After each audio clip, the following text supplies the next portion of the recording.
베드로전서 2장 18절에서 25절 말씀 제가 읽겠습니다.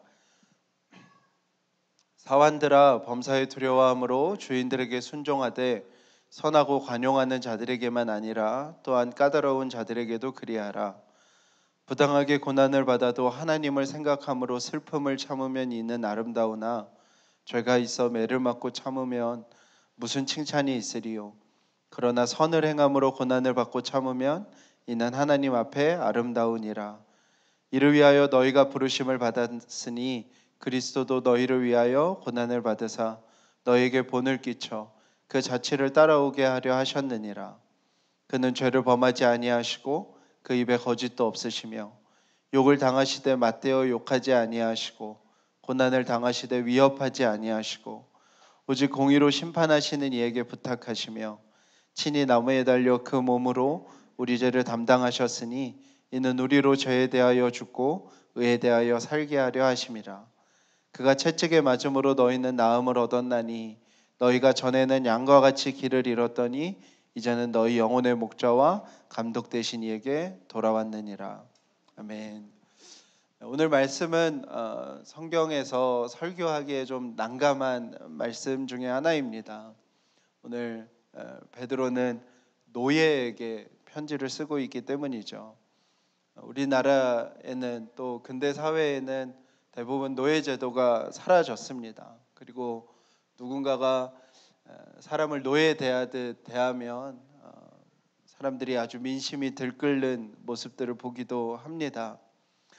로마는 그 시대에 엄청난 제국을 세웠기 때문에 대부분 격전지에서 전쟁 포로들을 수도 없이 데려왔기 때문에요.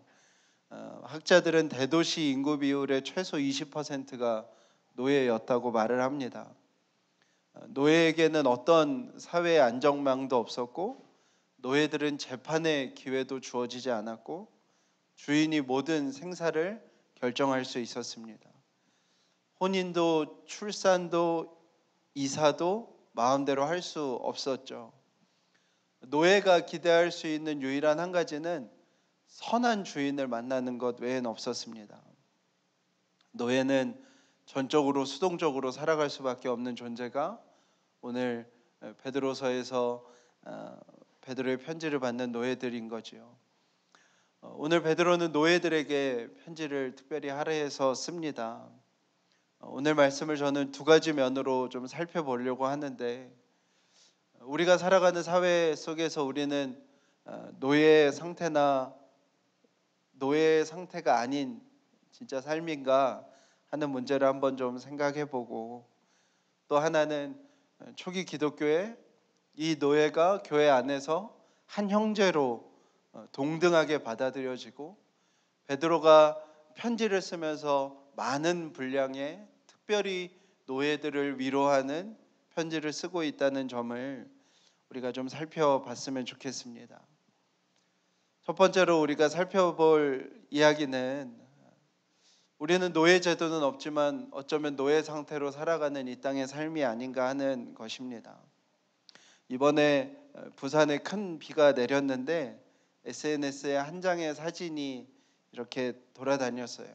어떤 배달 노동자가 정말 물이 허벅지에 차오르는데 그 속에서 우비를 입고 배달하는 물건을 들고 그 물길을 거슬러서 이렇게 가고 있는 모습이었습니다. 노동의 숭고함을 생각하기도 하지만 저는 그 사진을 보면서 이 사회는 노예 제도라는 말은 사라졌지만 정말 인간의 상태는 노예 제도를 벗어났나 하는 생각이 들기도 했습니다. 산업혁명이 일어나고 대량 생산이 가능해지면서 이제 기업들이 생겨났습니다. 그리고 그런 제조업 시대가 2000년도까지 이어졌다고 학자들은 얘기합니다. 그러니까 한 100여 년 동안 인류는 아주 많은 생산품들을 생산하면서 노동자의 숙련도가 중요했습니다. 그리고 그 노동자의 고용들은 대부분 안정되었죠. 그러나 어느 순간부터 도시화도 다 진행되고 기반시설도 생산품도 다 과잉을 맞게 되면서 세계 경제 자체가 다 저성장 사회가 되었습니다. 그 속에서 이제 스마트폰과 IT의 기술로 제조업 기반의 사회에서 플랫폼 기반의 사회로 급속도로 전환되고 있죠. 이제는 제조업 회사의 주식 가치보다 플랫폼 회사의 주식 가치가 훨씬 높은 시대를 맞이했습니다. 구글, 아마존, 네이버 다음과 같이 어떤 장을 펼쳐놓으면 사람들이 그 안에 와서 자유롭게 왕래하며 거래하는 그런 기업들이 이제 훨씬 더 중요한 기업들이 되었죠. 문제는 플랫폼 기업에도 많은 노동자가 필요하지만 플랫폼 기업에는 노동의 숙련도가 필요치 않습니다. 가게이든 배달원이든 얼마든지 대체가 가능해집니다.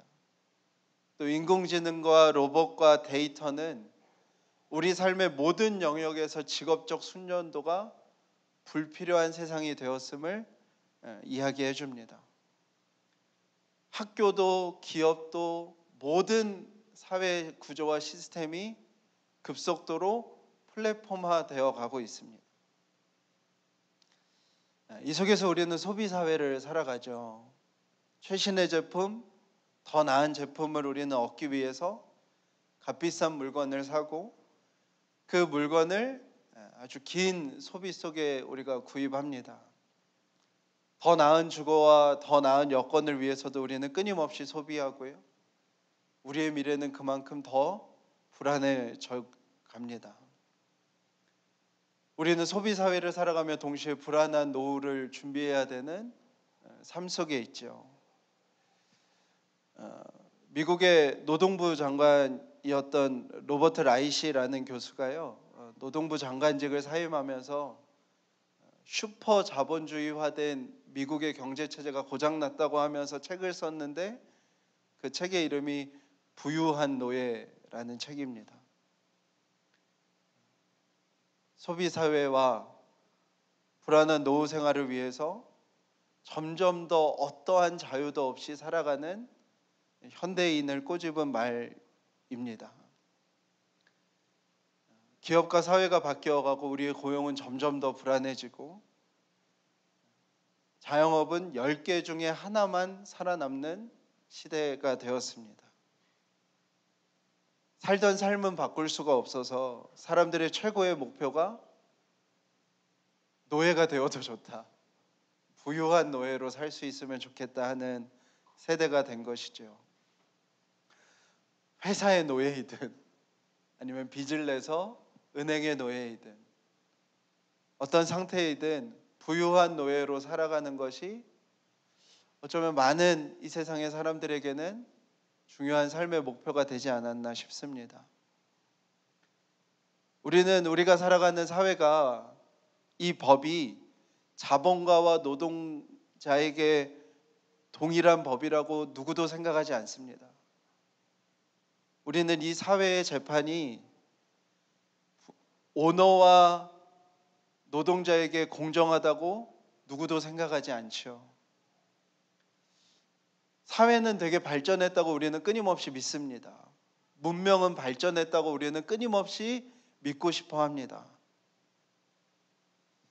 그러나 우리의 현실은 어쩌면 크게 다르지 않은지도 모르겠습니다. 주보에 사진 2개를 뒀는데요, 옛날 시대와 지금 시대를 잘 표현한 그림이라고 저는 싶습니다. 배를 움직이는 노예들이 있지만 지금은 한 가지가 달라졌는데 무엇이 달라진 거죠? 노예들이 석사모를 쓰고 있다는 게 달라진 것이죠. 어쩌면 이 말씀은 지금을 살아가는 우리에게도 동일하게 주어지는 말씀일지도 모르겠습니다. 그렇다면 우리는 이 사회 속에서 직업을 가지고 살아가는 우리에게도 동일하게 해당되는 말씀이라고 싶습니다. 우리에게 바꿔서 오늘 베드로의 권면을 얘기하자면, 사랑하는 성도 여러분, 고용자에게, 소비자에게, 거래처에 순종하십시오라는 권면이겠습니다. 그들이 착하더라도, 혹은 그들이 나쁘더라도 순종하라고 베드로는 권면하는 것입니다. 그 속에서 부당한 일을 당할 때 베드로는 무엇을 권면하냐면 그리스도의 고난을 기억하라고 권면합니다. 부당한 대우를 당할 때 우리는 엄청나게 큰 슬픔을 겪게 되죠. 베드로는 우리에게 조금 버겁지만 이런 말씀을 전하는 것입니다. 그 슬픔을 참을 때 아름다운 일이 일어난다고 말하는 것입니다. 어쩌면 베드로는 우리가 이 사회의 구성원으로 살아가면서 반드시 겪어야 되는 한 가지를 말하고 있는지도 모르겠습니다. 우리는 이 사회를 살아가면서 악함과 부당함을 구분하는 지혜가 필요합니다. 오늘 성경에 나오는 이 부당함이라는 이 단어는 베드로전서에만 사용하는 단어인데요. 베드로도 악함과 부당함을 구분해서 이야기하죠. 악을 행하는 일이나 악에 동조하는 일에 순종하지 말라고 권면합니다. 악한 일을 당하였을 때 선함으로 악을 갚으라고도 얘기합니다. 특별히 5장에 보면 그리스도인이 악한 일에 동참하지 말라고 베드로는 힘주어 권면합니다. 그런데 오늘 베드로는 주인과 노예 상태 속에서 살아가는 이에게 신약 성경에서 처음 사용하는 단어인 부당함이라는 단어를 사용합니다. 표준 세번역에서는 억울한 고통이라고 번역했습니다. 악함과 억울한 고통을 구분하라는 것이죠. 어떤 일을 당했을 때 부당하다고 느낄 때, 어떤 상황 속에서 서운함과 섭섭함이 밀려올 때, 내 노력에 비하여, 내 희생에 비하여 합당한 대우나 인정을 받지 못할 때에 베드로는 그리스도의 고난을 기억하라고 우리에게 권면합니다. 그리스도의 고난을 기억하며 순종하라고 우리에게 전합니다. 그 억울한 고통을 겪을 때 하나님을 기억하며 참으면 하나님 보시기에 아름다운 일이 된다고 베드로는 우리에게 말하는 것이죠. 우리의 삶에 참 결정적인 감정인데 설명하기 어려운 감정이 서운함과 섭섭함입니다. 우리의 삶의 정말 대부분을 차지하는데 정말 표현하기도 말하기도 어려운 감정이 서운함과 섭섭함이죠. 내가 왜 그렇게 느끼는지도 잘 모르겠고, 내가 그렇게 느꼈다는 걸 다른 사람한테 설득하기도 어렵고, 내가 그렇게 느꼈다고 상대방에게 얘기하면 상대방이 진심으로 미안해하기보다는 왜? 혹은 화를 내거나 당황해야 하는 감정이 서운함과 섭섭함이죠. 우리의 삶에 되게 결정적인 감정인데 해결하기도 표현하기도 참 어려운 감정입니다. 그런데 많은 경우에요, 이 서운함과 섭섭함 때문에 지나치게 극단적인 선택을 하는 게 우리의 삶이기도 합니다. 갑자기 사표를 내거나 갑자기 그 일을 접거나 때로는 필요 이상의 감정을 쏟아버리게 만드는 감정인 것이죠. 때로는 정말 시작은 되게 작은 서운함과 섭섭함인데 결과는 걷잡을 수 없는 결과가 우리의 삶에 생기기도 하는 것이죠. 아무런 보호를 받지 못하던 노예들에게 베드로는 그 이야기를 하는 거예요. 억울한 고통이 생길 때 예수님의 십자가 고통을 생각하라는 것입니다. 이 세상 속에서 직업을 가지고 살아가야 하는 여러분, 직업을 가지고 삶을 일궈가야 하고 가족의 생계를 책임져야 되고 식소를 부양해야 되는 여러분에게도 우리에게도 동일한 말씀이라 싶습니다.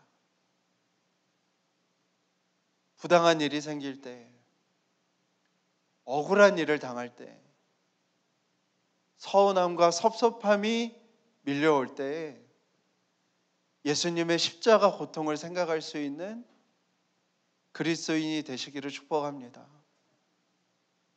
그 한 발자국의 거리가, 그 한숨의 시간이 우리의 삶에 정말 필요합니다. 우리는 이 과정을 다 지켜보시는 분이 계시다는 걸 믿는 사람들입니다. 하나님 앞에 우리는 우리의 마음을 보여드리는 사람들입니다.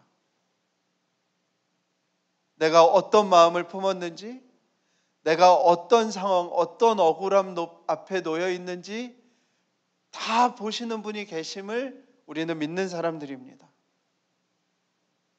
하나님은 우리에게 그 순간에 우리가 바로 그 예수 그리스도와 같은 마음을 품었는지를 보시는 분이십니다.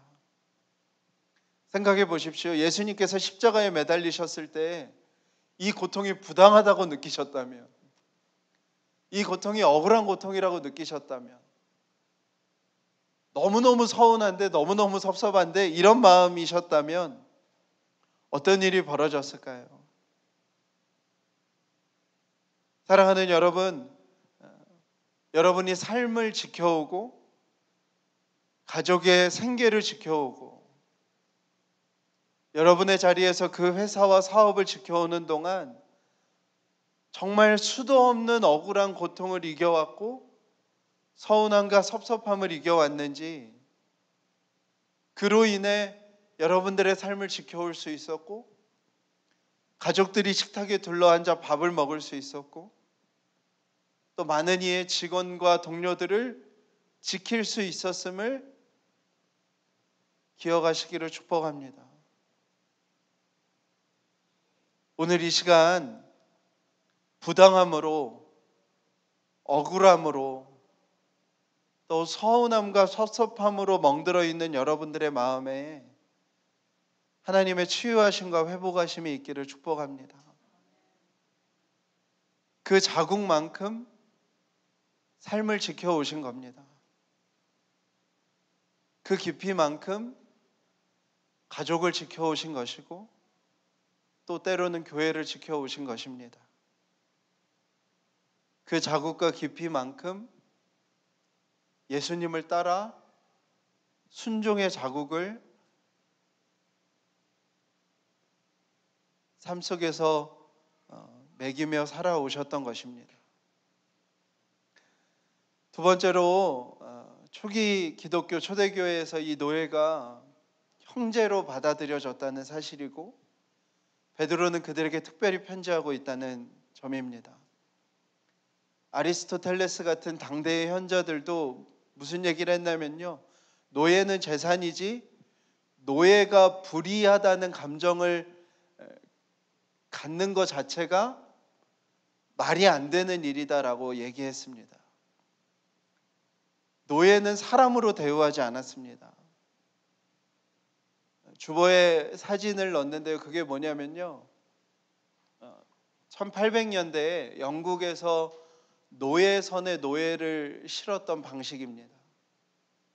아프리카에서 런던까지 오는 길 동안 노예들은 그 모습으로 왔고요, 어떤 화장실이나 여건도 마련해 주지 않았고 그 속에서 병들면 그냥 바다에 던졌고요, 그렇게 해서 노예시장에 와서 팔리고 주인에게 가서 훈련이라는 이름으로 수많은 학대를 당하였습니다.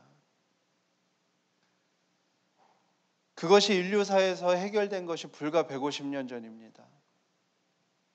2000년 전에 베드로는 노예들에게 자신이 베드로라는 이름으로 소아시아에 편지를 쓰면서요, 특별히 노예들을 위로하는 내용을 오늘 싣고 있는 것입니다. 영광스러운 교회에서는 노예가 동일한 형제였습니다.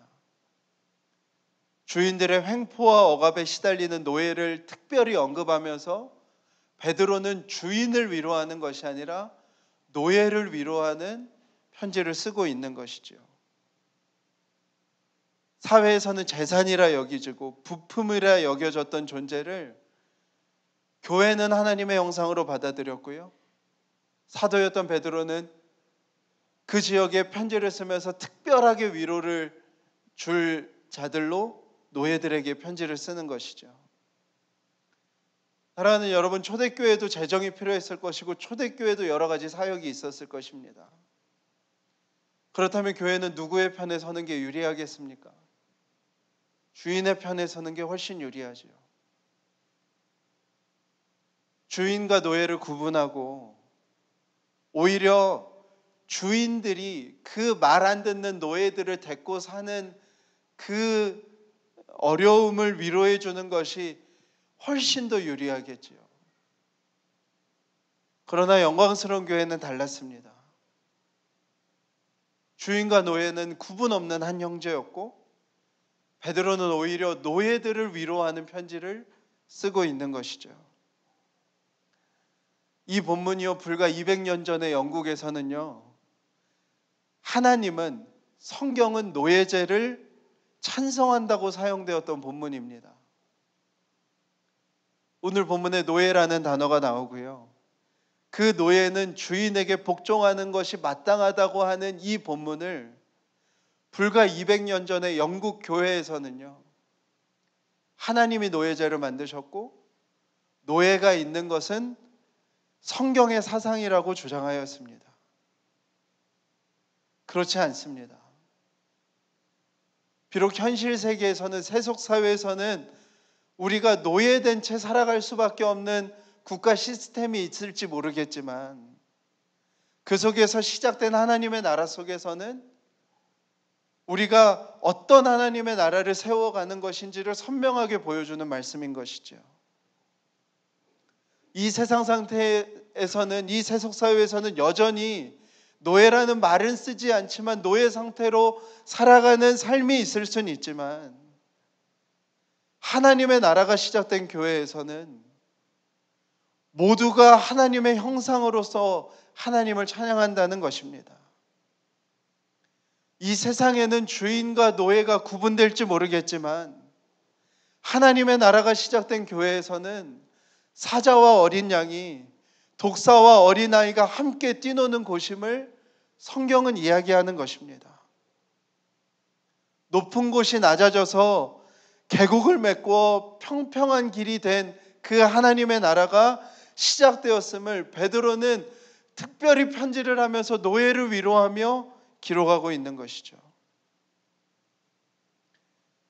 200년 전에 윌리엄 윌버포스는 회심을 하게 됩니다. 1784년에 절친한 친구와 유럽 대륙을 기차를 타고 횡단을 하다가 이야기를 나누다가 자신이 진실한 그리스도인이 되지 못함을 고백하고 회개를 하게 되고요. 윌리엄 윌버포스는 그때부터 삶의 모든 관심이 내가 어떻게 하면 참된 그리스도인이 될 것인가 라는 질문을 하게 됩니다. 윌리엄 윌버포스가 집안이 좋았기 때문에 21살에 하원 의원이 되는데요, 엄청나게 방탕한 삶을 삽니다. 근데 그 삶을 다 정리합니다. 아버지도 할아버지도 윌리엄 윌버포스를 보고 걱정하기 시작합니다. 너가 상원 의원이 되고 훌륭한 정치인이 되기 위해선 이 방탕한 무리들, 그 사람들이 다 사회 지도층이었거든요. 그 자리에 가서 그들과 어울려야 되는데 너가 경건하게만 살아서는 어떻게 상원 의원이 되고 더 나은 정치인이 될지를 할아버지, 아버지가 걱정을 합니다. 그러나 윌리엄 윌버포스가 그런 얘기들을 다 물리치고 한 가지의 열망에 사로잡혀요. 나는 어떻게 참된 그리스도인이 될 것인가. 결국에는 윌리엄 윌버포스가 성직자가 되려고 결심을 합니다. 그리고 친한 친구이자 또 목사였던 그 존 뉴턴에게, 어메이징 그레이스를 작사 작곡한 존 뉴턴에게 그 이야기를 털어놓습니다. 내가 성직자가 되려고 합니다. 그랬더니 그 존 뉴턴이 만류를 합니다. 나로 충분하니 당신은 정치의 영역에서 하나님의 나라를 이루어 가십시오라고 해서 윌리엄 윌버포스가 그때부터 주장하는 것이 생깁니다. 1789년 5월 12일 하원에서 윌리엄 윌버포스가 노예 무역을 폐지하는 것이 하나님의 뜻임을 연설합니다.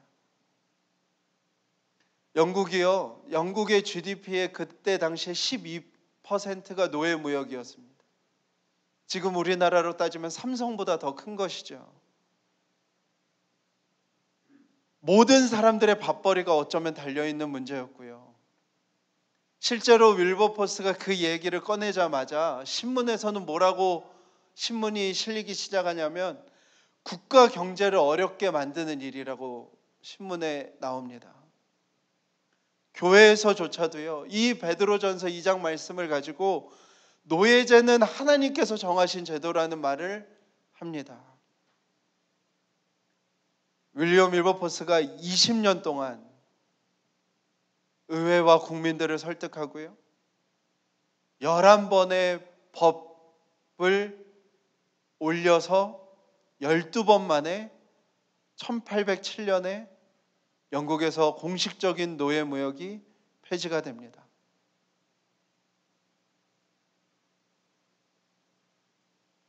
사랑하는 여러분, 우리는 이 땅에서 이 거대한 시스템 속에서, 자본 속에서 어쩌면 삶의 최고의 목표가 부유한 노예가 된 사람들은 아닌지 모르겠습니다. 우리는 우리가 처한 상황에서 고용주이든 손님이든 거래처이든 우리의 삶의 각 주인에게 반드시 순종해야만 하고 인내해야만 하고 참아내야만 하는 사람들입니다. 삶을 가꿔가기 위해서, 가족을 챙기기 위해서 부당함과 억울한 고통을 삼켜야만 살아갈 수 있는 삶입니다. 그것에서 벗어나 있는 사람은 아무도 없습니다. 우리는 그 현실을 살아가는 사람입니다. 그러나 우리는 그 세속사회를 살아가지만 하나님 나라를 살아가는 하나님 나라의 백성입니다. 특별히 우리는 교회를 하나님의 나라가 이 땅에 이루어진 곳이라고 고백합니다. 그리스도의 십자가는 가장 높으신 이가 가장 큰 멸시와 억울함을 당하신 사건입니다. 가장 위대하신 이가 가장 낮고 가장 천한 존재가 되신 사건입니다. 가장 높은 곳과 가장 낮은 곳을 자신의 몸으로 친히 이으신 사건이 예수 그리스도의 십자가 사건입니다. 저와 여러분은 그 일에 연합된 사람들이고 그 일에 참여하는 사람입니다. 우리가 예수 그리스도를 믿고 예수 그리스도를 따라간다는 것은 그 그리스도의 몸에 참여하고 그 그리스도의 삶을 우리가 살아가는 것임을 고백하는 것입니다. 세상에 속하여 하나님 나라를 살아가는 여러분, 노동을 하며 하나님의 나라를 살아가는 여러분, 억울한 고통, 부당한 일, 서운함과 섭섭함을 수도 없이 겪어내며 살아가는 여러분, 정말 오늘 축복합니다. 수고하셨습니다. 주의 위로와 격려가 여러분의 삶에 충만하기를 정말 축원합니다. 동시에 우리는 하나님의 나라를 살아가는 것입니다. 우리의 교회에서는 우리가 속한 곳에서 하나님의 나라를 일구어 갈 수 있을 만큼은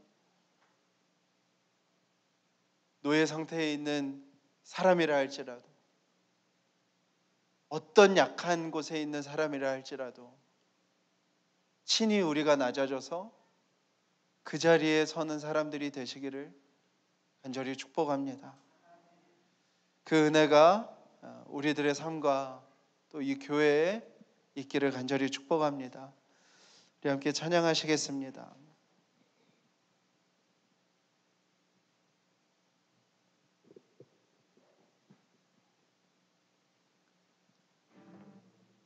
네, 우리 죄짐 맡은 우리 구주 3절 우리 함께 고백했으면 좋겠습니다. 근심 걱정 무거운 짐 많이 진 자 누구인가? 피난처는 우리 예수 주께 기도드리세. 세상 친구 멸시하고 너를 조롱하여도 예수 품에 안기어서 참된 위로 받겠네.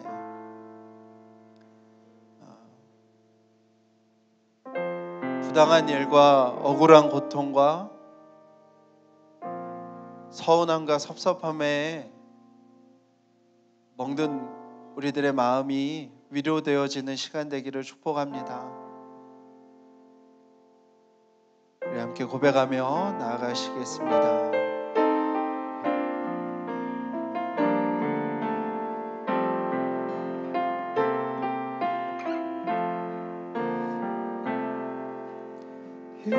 근심 걱정 무거운 짐 많이 진 자 누군가?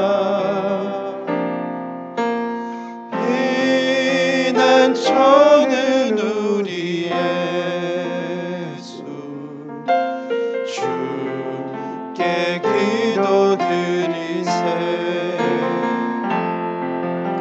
세상 친구 멸시하고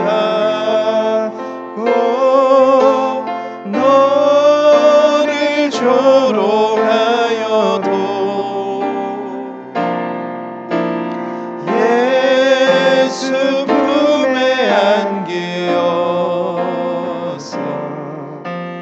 참된 위로 받겠네. 근심 걱정 무거운 짐 근심 걱정 무거운 짐 많이 진 자 누군가?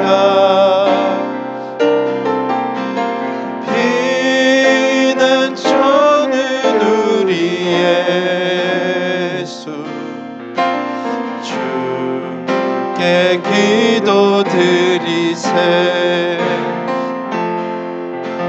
세상 친구 멸시하고 너를 조롱하여도 예수 품에 안기어서 참된 위로 받게. 예수 품에 안기어서 예수 품에 안기어서 참된 위로 받겠네.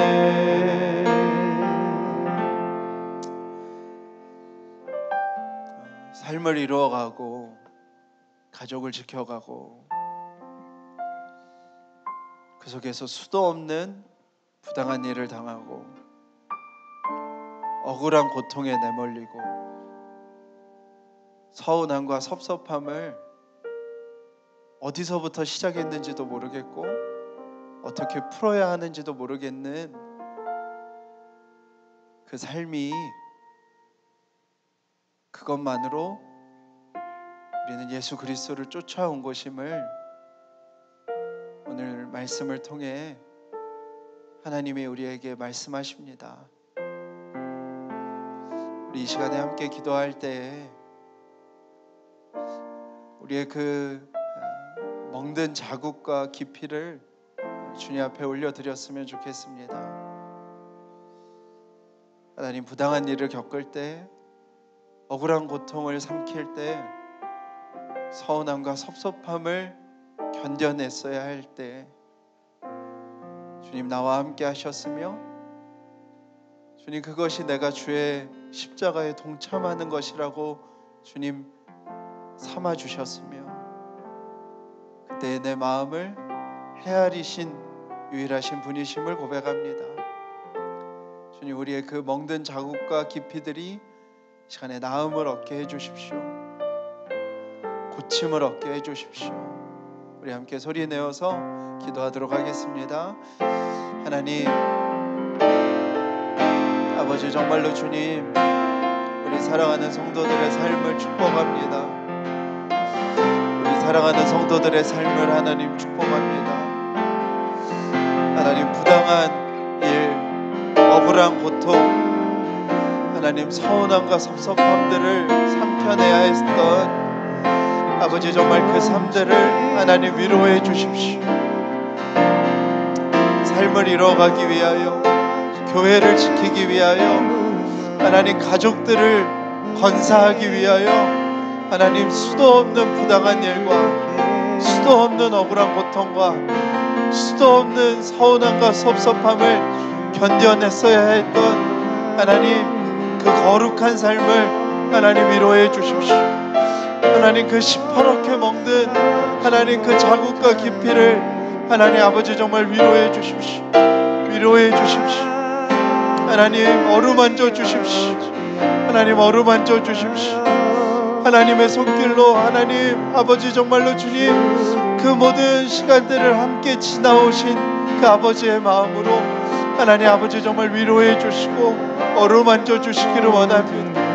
그 모든 마음을 살피셨던 주님, 그 모든 마음에 함께 하셨던 주님, 그 모든 마음에 동일하게 겪으셨던 그 하나님의 마음이 하나님 아버지 정말 부어질 수 있도록 주님 인도하여 주시기를 원합니다. 하나님 억울한 일 앞에, 그 억울한 고통 앞에, 그 부당함 앞에 하나님 아버지 정말 누구에게 말하지도 표현할 수도 없는 그 서운함과 섭섭함 앞에 하나님 아버지 정말로 주님, 하나님 묶여있던 모든 마음들이 하나님 이 시간에 자유함을 얻도록, 하나님 치유함을 얻도록, 하나님 회복함을 얻도록 하나님 아버지 정말로 주님 역사하시고 하나님 일하여 주시옵소서. 우리의 마음을 아시는, 우리의 마음을 헤아리시는, 우리의 마음을 아버지 정말 아시는 그 주님 앞에 우리의 마음이 아버지 정말 나음을 얻을 수 있도록 주님 인도해 주십시오. 주님 인도해 주십시오. 우리 한 가지 더 기도하기 원합니다. 우리 교회와 또 우리가 삶 속에서 세워나가는 하나님의 나라를 위하여 우리가 좀 담대함으로 이 시간에 기도했으면 좋겠습니다. 하나님, 베드로가 특별히 편지에서 분량을 할애해서 노예를 위로해주는 이 놀라운 하나님의 영광을 우리 교회에도 동일하게 임하게 해주십시오. 가장 아픈 이에게, 가장 약한 이에게 하나님 우리가 마음과 사랑을 더하여 갈 수 있는 교회가 될 수 있도록 인도해 주십시오. 세상에서 수도 없는 부당한 일 앞에 서 있는 자들의 편을 들어주는 교회가 되게 해주십시오. 우리의 삶의 여건 속에서도, 삶의 자리에서도 우리가 하나님의 사람으로서 언제나 가장 약한 자들에게 함께 서 있는 우리의 삶이 되게 하여 주시옵소서. 우리 한 번 더 소리 내어서 기도하시겠습니다. 하나님 아버지 역사해 주시기 원합니다. 하나님 아버지 정말로 주님, 우리 교회가 하나님 또 우리의 삶이 그러하기 원합니다. 가장 약한 자들에게, 가장 아픈 자들에게, 가장 부당한 일을 겪고 있는 자들에게 하나님 함께 해주게 해주십시오. 하나님 유불리를 떠나 무엇이 우리에게 유익한지를 떠나 하나님 오직 이 하나님의 마음이, 오직 이 하나님의 나라가 우리 가운데 임하게 해주십시오. 가장 약한 이들에게, 가장 아픔 당하는 이들에게, 가장 고통 가운데 있는 자들에게, 가장 부당한 일 가운데 있는 자들에게 하나님 우리가 함께 할 수 있도록, 우리가 함께 설 수 있도록 주님 인도해 주십시오. 하나님 아버지 정말 이 세상에 가장 약한 자가 누구인지, 이 세상에 가장 부당한 일을 당하고 있는 자가 누구인지, 이 세상에 가장 억울한 마음을 갖고 사는 자가 누구인지, 하나님 이 세상에 가장 아버지 정말로 그 절벽과 같은 심정 가운데 서 있는 자가 누구인지 하나님 우리가 끊임없이 하나님 우리의 삶을 살피게 하시고 우리의 주위를 살피게 하여 주시옵소서. 하나님 이 교회도 하나님 아버지 오직 우리가 그 마음으로만 설 수 있기를 원합니다.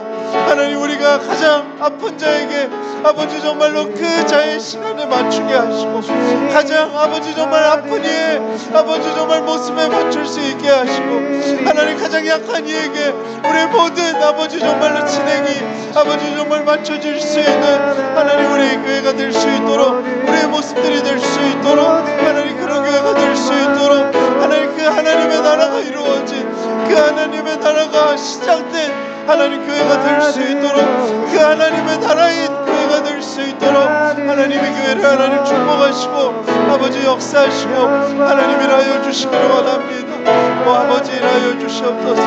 오 아버지 일하여 주시옵소서. 오 아버지 일하여 주시옵소서.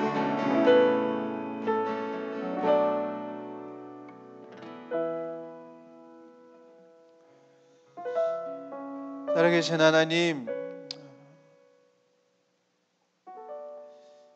주님이 거대하고 버거운 세상 속에서 부당한 일을 겪어내며 억울한 일을 참아내며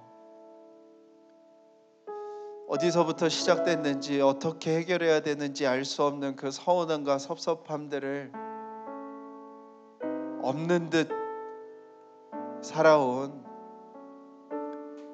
그것으로 삶을 이루어가고 가족들을 지켜온 하나님, 여기에 모인 자들의 삶을 하나님 위로하시고 축복하여 주시옵소서. 하나님 그것 자체가 예수 그리스도의 고난에 참여한 것이며 그것이 예수님의 길을 걸어왔던 것임을 하나님 이 시간에 그 말씀이 이들의 깊었던 그 마음의 멍들로부터 자유함을 얻는 정말 하나님의 말씀이 될 수 있도록 하나님 축복하여 주시기를 원합니다. 하나님 그 아름답고 거룩한 삶 위에 하나님의 한없는 칭찬과 위로가 부어지는 시간 되게 하여 주시옵소서. 하나님 또한 오늘 베드로가 편지를 쓰며 특별히 공동체에서 가장 약한 공동체에 어쩌면 가장 재정적으로 도움이 안 될 그 노예들에게 위로하는 내용을 많은 분량을 들여 기록했음을 우리가 보게 해 주십시오. 하나님 우리의 삶이 그러하게 해 주십시오.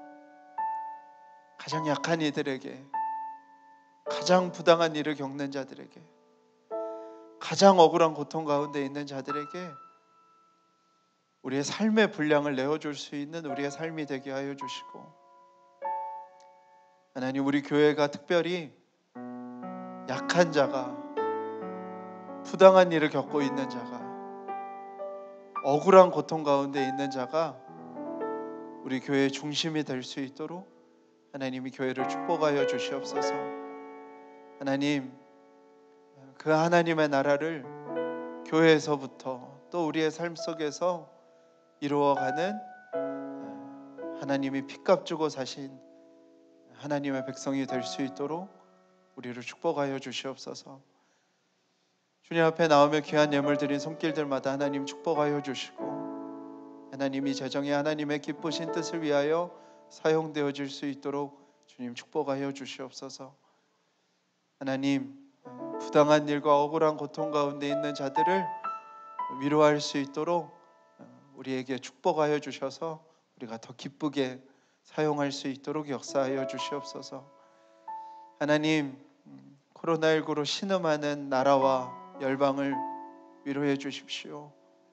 하나님의 백성들을 긍휼히 여겨 주십시오. 매주 매일 최고치가 경신되고 있습니다. 하나님 우리의 악함과 또 이 속에서 우리의 무력함을 고백하게 하여 주시고 우리가 정말 하나님 앞에 돌아오고 하나님께서 허락하여 주신 이 모든 피조 세계를 청지기로서 지켜나가는 인간의 삶으로 회복되어질 수 있도록 하나님 역사하여 주시옵소서. 하나님, 많은 곳에 큰 비가 내려 가족을 잃고 또 거처를 잃은 이들이 있습니다. 그들을 위로하여 주시고, 특별히 다음 주간의 큰 비 가운데 하나님 이 땅의 모든 백성들을 지켜주시기를 원합니다.